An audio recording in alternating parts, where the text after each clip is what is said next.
Well, while Democrats descend on Chicago, where Lawrence says the city's crime crisis continues to run rampant, with 27 people shot, 6 fatally, since Monday. It's unbelievable. And families of victims impacted over the years tell me their leaders need to do better. Watch. My name is Patricia Scurry. My daughter's name was Kiera Scurry. She was killed in June of 23. She was with friends and they were partying, and she took an ecstasy pill and it was laced with fentanyl. My name is Giolante Collins. I was 27 when my father got murdered, and he was 55. My name is Shanette Ringo. My son is Ladeveritt West Ringo, and he was killed February of 2020. My other son is Navaje Ringo, and he was killed in June of 2017. Tell me about how you lost your first son. That started from an argument. I heard the shooting, but I didn't think, it didn't register till I was like, the kids is outside. Because usually when I hear gunshots, the first thing I think is the kids outside. And when I got outside, he was shot. Did you hear gunshots a lot? I done been all over Chicago, so yeah. You recently just lost another son. His killers are 16 and 13 years of age. When I heard the gunshots in the house, my son was killed, my 14-year-old godson was killed, and my son-in-law was killed. All three the same day? All three of them was killed in my house. So we got two issues here. We have the drugs that are in our community that are laced with fentanyl, and we have the violence that continues to happen in our community. Do you think our leaders are doing a great job to solve this crisis? I believe at this point it's become the norm. You know, people are so used to hearing about gun violence and drugs and drug overdoses and things of that nature. It's really sad. Do you think they care, though, I on think the day-to-day basis? I think they care to a certain extent.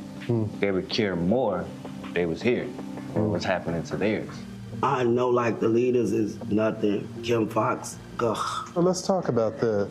My first son's case. The state's attorney, she was not playing. She didn't want no plea agreements, no bargains, no nothing. We had all the evidence, all the But it's different now. Yeah, because, you know what Kim Foxx told me? That Jesse Smollett case was a high-profile case, and it was more important than my son's case.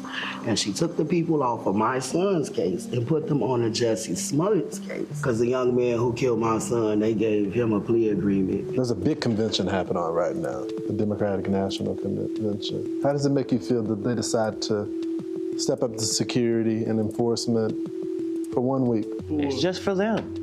When they leave, they'll be gone. Can we afford to continue to vote for the same people if this is how it's gonna be? I'm a Democrat, right? Yeah. But I don't think I want to vote for Kamala just like that either. And I'm a Democrat. So why is that? Do you feel like she has released a plan to fix the community or anything like that? Not at all. I feel like she hasn't spoken about things that she wants to do as far as making it better. What would be your message to the leaders in the Democratic Party?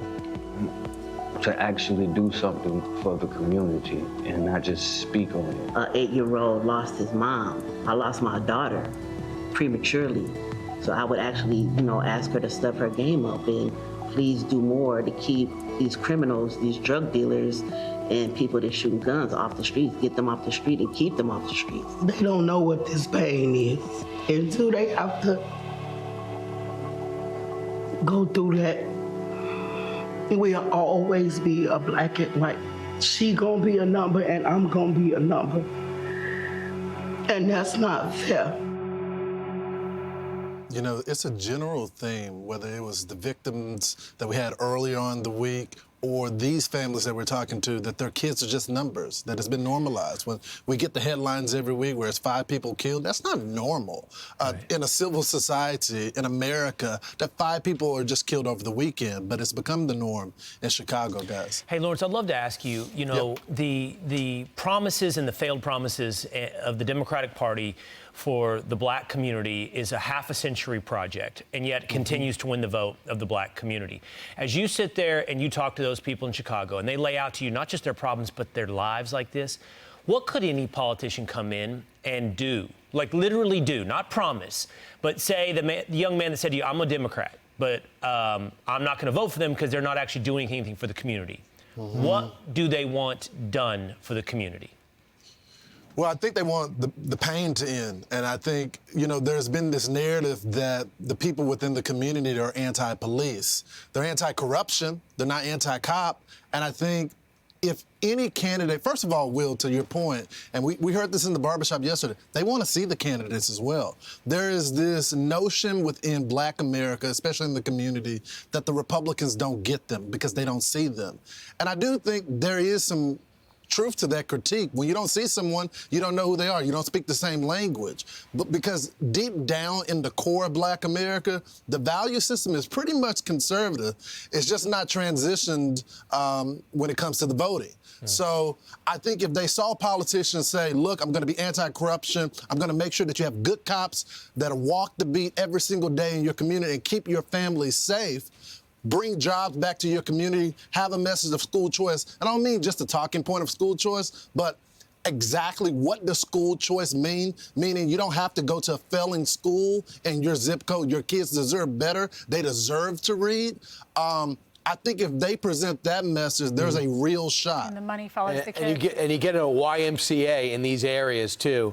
You provide security, you provide outlets, and you increase the school competition, allow them to go elsewhere for failing schools. That would be a great foundation. It shouldn't be the norm that this mom says, every time I hear a gunshot, I think of my children.